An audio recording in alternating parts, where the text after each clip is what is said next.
Assalamualaikum warahmatullahi wabarakatuh. Ketemu lagi di channel Iwan Kazoku. Genki da Kasuken. Di video kali ini saya mau berbagi informasi terkait biaya bulanan saya di Jepang. Dan kebetulan di sini udah ada loh. Tuh. Ada di sini tuh ada surat pemberitahuan biaya ya. Biaya pembayaran, kemudian ada resinya, bekas pembayaran, kemudian ini yang paling terbaru. Ini adalah Denkidai. Dan sebelum lanjut ya minasang, buat kalian yang baru nyantol ke channel ini, kalian tepat banget gitu kan. Buat kalian yang mau kerja ke Jepang, wajib tahu nih apa aja sih kebutuhan-kebutuhan dan kebiasaan yang ada di Jepang. Kemudian ini nih, kalau misalkan ada surat-surat kayak gini kan biasanya bingung ya minasang. Buat yang pertama kali ke Jepang, termasuk saya dulu gitu kan, aduh ini mesti gimana gitu kan, digunain buat apa, ini caranya gimana, kalau dibuang nggak apa-apa atau nggak boleh gitu kan. Kalian tepat banget lihat video ini.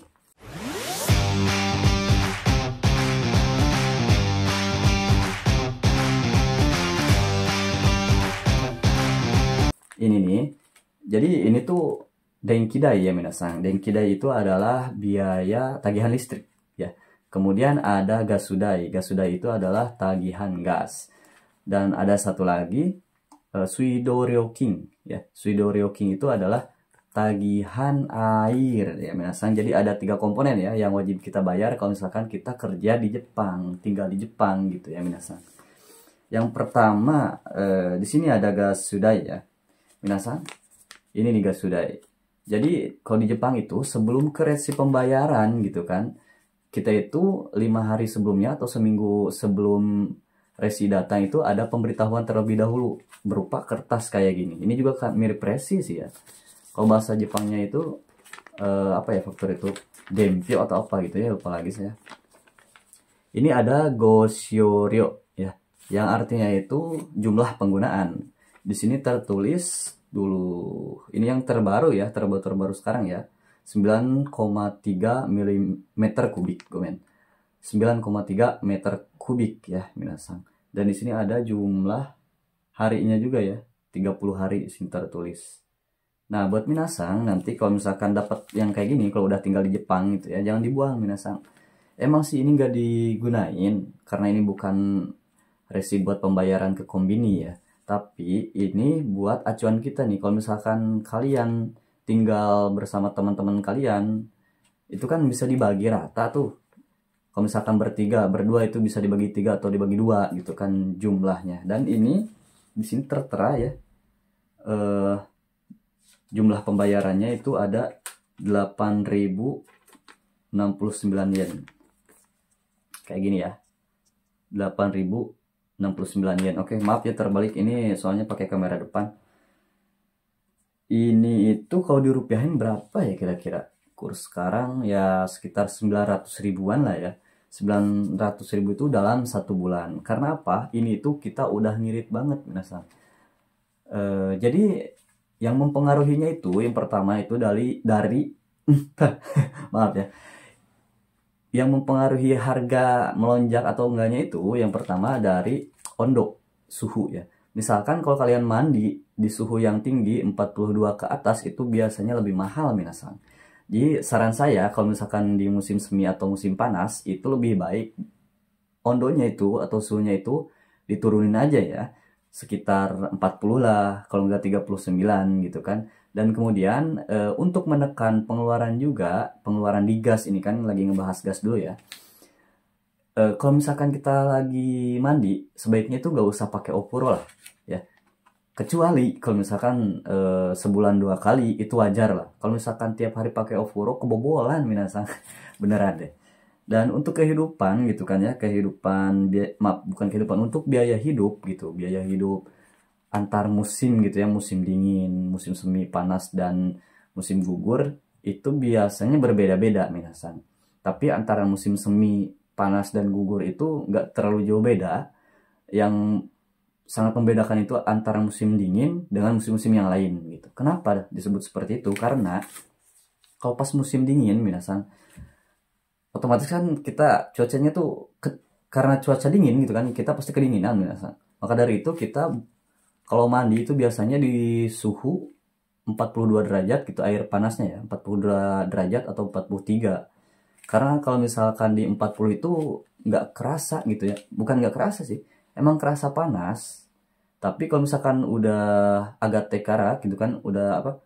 Udah nyoku de setelah mandi, itu otomatis kita tuh bakal langsung ngerasa dingin gitu. Beda kalau misalkan suhu airnya panas banget, kemudian jangka waktu mandi kita misalkan 10 atau sampai 20 menit gitu kan, pakai shower, itu biasanya pas keluar dari Ofuro itu biasanya badan tuh kerasa anget gitu.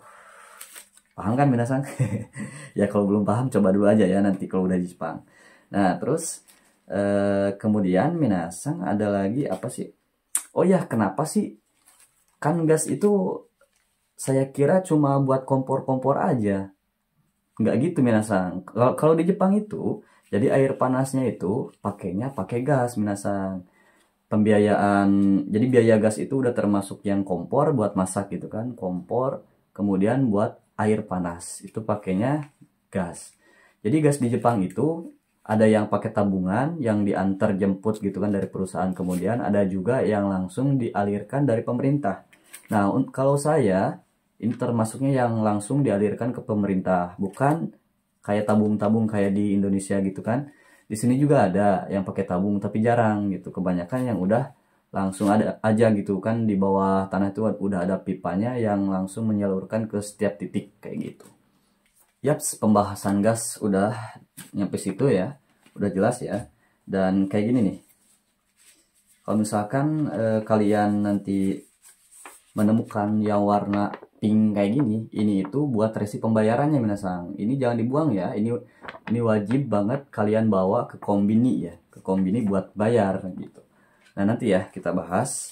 Yang gas fix udah beres ya. Kalau misalkan ada yang masih belum paham bisa tanya di kolom komentar.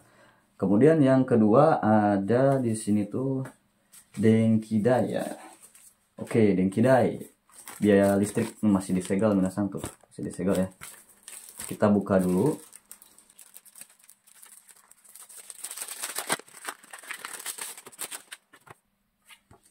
Nah, jadi kayak gini minasang.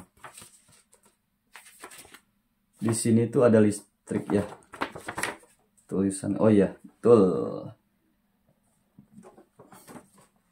Jadi di sini itu tertulis buat listrik ya, ada kWh-nya juga.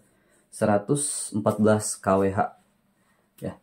Ini Go Shoryo juga ya, jumlah penggunaannya. Jadi saya bulan ini harus bayar listrik itu sekitar 3.130 yen. Itu udah termasuk pajak ya minasang. Pajaknya ada 284 yen. Oke. Ya masih mending lah ya. Jadi kembali lagi flashback dulu ya minasang. Kenapa saya tadi bilang bahwa kehidupan lagi. Biaya hidup biaya hidup pas musim dingin dan musim-musim lainnya itu sangat berbeda. Kenapa gitu kan? Yang pertama, musim dingin itu gas otomatis melonjak mahal ya. Kayak yang tadi kan cuma 8.000 ya, 9.000. Nah, saya pernah waktu itu 13.000 minasang. Kelihatan kan? 13.417 gitu kan. Itu sekitar 1.400.000 itu buat gas doang minasang, belum termasuk air dan listrik.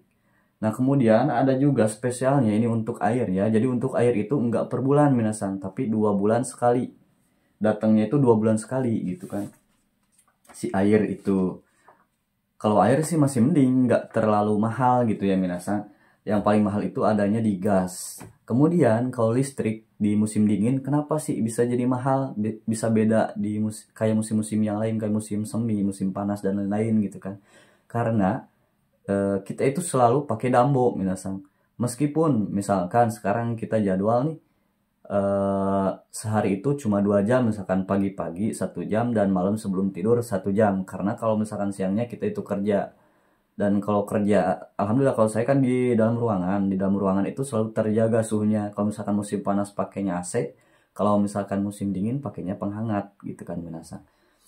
Jadi kalau seandainya saya lagi lagi libur baru kita pakai, itu pun kadang-kadang kalau hari libur ya sejam gitu kan. siang sejam, pagi sejam, dan malam sejam, berarti 3 jam. Itu dulu saya pernah berapa ya? Aduh, gak ada di sini soalnya, minasang, maaf ya. Pokoknya sekitar nyampe lah 7.000 yen waktu itu kalau gak salah, 7.000 yen atau 6.500 ya. Kisaran 700.000 itu untuk listrik aja. Berarti kalau listrik 700.000 ditambah gas 1.400.000 sekian lah ya. Kita buletin jadi 2.200.000, kemudian ditambah apalagi ya minasang. Oh iya, yang air. Air kan 2 bulan sekali. Jadi kalau misalkan udah menginjak waktunya si Suido Ryoking itu, si tagihan air ini datang, berarti kan otomatis melonjak gitu kan di bulan tersebut pengeluaran kita kayak gitu. Itu kalau air paling nyampe berapa ya? 4.000 lah, 4.500, sekitar 500.000 ya, kita taruh, berarti kurang lebih biaya hidup gitu kan. Biaya hidup itu belum termasuk makan ini ya. Biaya hidup yang wajib kita bayar yaitu sekitar 3 juta rupiah kurang lebih ya minasan. Tapi itu adalah termasuk paling murah minasan. Kenapa saya bilang termasuk paling murah? Soalnya teman-teman saya itu pas saya tanya-tanya gitu kan, kalau kalian itu biaya hidup berapa sih buat bukan makan ya, saya bilang, tapi kayak listrik, gas dan lain-lain. Mereka bilang terkadang buat listrik aja itu nyampe 1 juta rupiah misalnya satu mang. Itu luar biasa banget ya, belum termasuk gas, belum termasuk yang lainnya gitu. Biasanya kan antara listrik dan gas itu lebih mahalan gas kalau saya gitu ya, gak tahu kalau teman-teman yang lain gitu ya. Maka dari itu minasan, buat kalian yang mau berangkat kerja ke Jepang wajib tahu ya, di sini ada yang warna biru dan ada yang warna pink. Warna biru ini biasanya buat Suido Ryoking itu adalah pemberitahuan, kayak misalnya gas. Kalau gas mah bentuknya kan beda. Kayak resi kayak gini doang nih, ya kan? Kayak resi gini doang sih bisa membedakan ya. Pembayaran mah sama bentuknya kayak gini, cuma warnanya itu pink gitu kan. Nanti kalau misalkan minasang udah di Jepang dan dapat surat kayak gini, itu ini adalah pemberitahuan sebelum faktur yang aslinya datang buat bayar ke kombini kayak gitu minasang. Kayak gini ya, ini cuma pemberitahuan doang nih. Tuh kayak pemberitahuan doang gitu ya. Oh maaf, ini mah Nenking minasang. Nenking. Oh yang ini nih, biru warna gini ya. Terus kalau yang pink kayak gini nih, ini buat bayarnya ya. Udah paham kan? Ngerti lah pasti. Pinter minasang ya. Kemudian ada apa lagi ya? Listrik udah tadi. Oh iya, kalau misalkan udah kita bayar, nanti sebagai tanda buktinya ya, dempionya, fakutanya ini kayak gini ya. Di sebelah sini pasti ada tandanya ya. Kemudian di sini juga kayak gitu. Ini ada tertulis nama kita, jenis yang kita bayar apa, Denkidai atau Suido Ryoking atau apa gitu kan. Ya, seperti itulah minasan biaya hidup yang wajib kita bayar per bulan di Jepang. Ya taruhlah 3 juta ya minasan. 3 juta itu kalau misalkan saya berdua ya, berdua sama teman saya berarti 1.500.000 gitu kan per orang. Ya masih mending sih. Tapi kalau misalkan kalian tinggalnya sendirian itu bisa berkurang minasan. Ada kemungkinan antara 2 juta lah ya, 2 juta. Ya lumayan lah ya, 2 juta. Lumayan besar ya. Tapi buat minasan gitu kan, kalau misalkan dari perusahaan udah jelas, oh ternyata kita itu tinggal satu asrama, satu apartemen itu bertiga misalkan. Jadi ya usahakan lah ya, kita harus bisa berbincang-bincang dalam masalah keuangan seperti ini. Soalnya apa? Karena masalah uang itu emang agak riskan gitu ya. Kemudian kayak beres-beres dan lain-lain. Ya kayak gitulah ya.